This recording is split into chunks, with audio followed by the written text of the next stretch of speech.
lafiya, Allah ya ƙara masa buɗi, Allah mabuɗin rayuwa.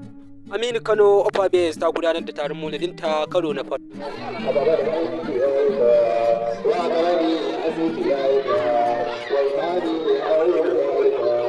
Daga cikin ɗaliban suka gudanar da karatu kamar haka. Sallallahu alaihi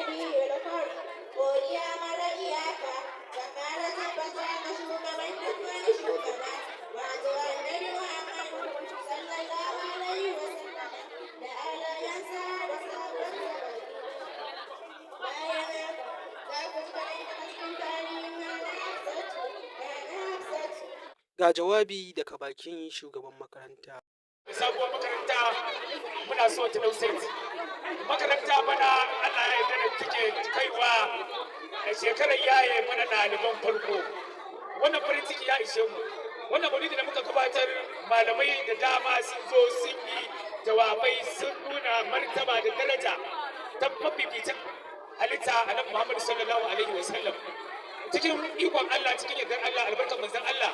muna addu'a mu roki Allah ya sa kowace shekara mu zo mu gudanar da irin wannan maulidi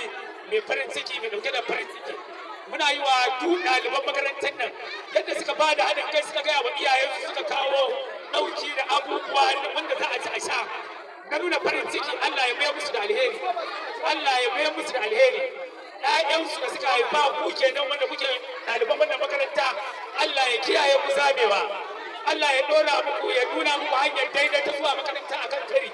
ilimin da ake koya muku a wannan makaranta Allah ya sa ya shiga kunan ku Allah ya buɗe mabalan ku zama shugabanni na gari ku zama masu arziki a duniya da ilimi mai amfani mun gode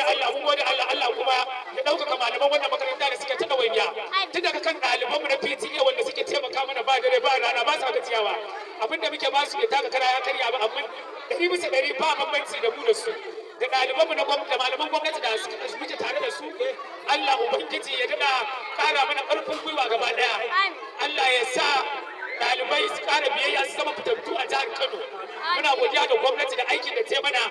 gwamnatin jihar Kano Allah ya taimake shi Allah ya taimaki Abba Kabir Yusuf mai girma Abba Kabir Yusuf